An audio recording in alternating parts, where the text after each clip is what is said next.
So I was reading this article by Rabbi Daniel Buskila, and there's another article which is on the same topic. It's on women's prayer groups, and I thought there was some interesting notes between the two. So I wanted to share a citation from Rabbi Yosef Messas on the topic. I'll briefly touch on a separate practice which was mentioned in a podcast about women in Ashkenazi countries who had this practice called techines, which I thought also was also pretty fascinating, and I'll share the podcast link in the description. In any case, in Nachalat Avot, which is an 8-volume collection by Rabbi Yosef Messas, it's a collection of his sermons from his years in Meknes in Morocco, and they started in 1943. And in these writings, there's a note on the pasuk of Bemidbar 23:24, and it states the following: that the people of Israel are a people that rise like a lioness and leaps up like a lion. And on this pasuk, Rashi comments and states the following: when they rise from their sleep in the morning, they show themselves strong as a lioness and as a lion to snatch at the divine precepts. That is, to perform them immediately, to clothe themselves with the Tallit, to read Shema, and to lay tefillin. And a quick note that this is not actually an original thought of Rashi. He actually takes it from Midrash Tanḥuma. So if this is the case, why does the pasuk mention the lioness first, the female lion? So in a separate article written by Aryeh Frimer and Dov Frimer, they actually offer a note on the reality of women prayer groups. And I'm going to quote this article. And in this article, they actually cite Rabbi Yosef Messas, and they essentially offer us an answer to this question. Let me go ahead and pull it up. Give me 1 second. Okay, here we go. Page 27 of this article on women prayer groups. It states the following: records show that throughout the Middle Ages, certain women were noted because they led groups of women in prayer. This institution continued in Europe, and the female presenter later became known as the Verzogerin, the foresayer, or the Vorlener, the forereader, or Zogerke, the female sayer.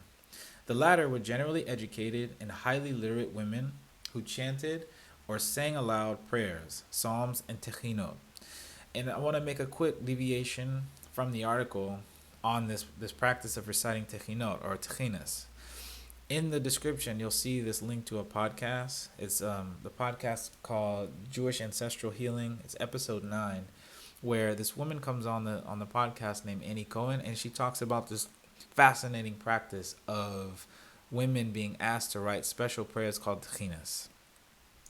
This was a practice done by Ashkenazi women, and this practice died out essentially as a result of the devastation of the Shoah.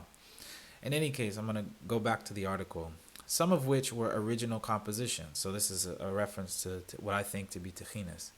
But among Sephardic Jews, on the other hand, there are traditions of a regular women's service with the Hazanit and Kriyat HaTorah. That's the reading of the Torah, or the Torah service. Excuse me. Thus, the late Sephardic chief rabbi of Haifa, Rabbi Yosef Messas, writes the following. And this is speaking about him as he left Morocco. He became the chief Sephardic rabbi of Haifa. But most of his time was spent in Morocco. Anyway, here's the quote. The wont, or you could say the desire, of righteous women is to rise earlier than their husbands, and prepare them coffee, then wake them up to worship their Creator and hand them the coffee to restitute their minds, to have kavanah in their prayer. And I saw in a book that in some places in Spain, the quote-unquote kosher and learned women used to rise very early to go to their synagogue and pray together, and appoint one of them as Shalihat Tzibor, and take out a Sefer Torah. And some of them used to don tefillin, and everyone was wrapped in Tallit, and they used to do so on the Sabbath and holidays too. And afterwards, they used to return to their homes and wake up their husbands and their sons to get up and pray. And this they used to do as a stringency which they undertook, since women are exempt from time by mitzvot. So they will have time to prepare their husbands' needs, and that is why they used to rise early for prayer while their husbands were still asleep. And this settles the correct meaning of the verse, a nation that rises as a lioness and as a lion.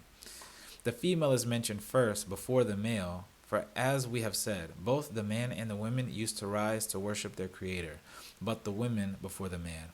It's an interesting note, and again, this is from Nachalat Avot of Rabbi Yosef Messas. Any other notes here? Mm, nope, I don't think so. All right, that's gonna be it for this one. Thanks for listening. Bye.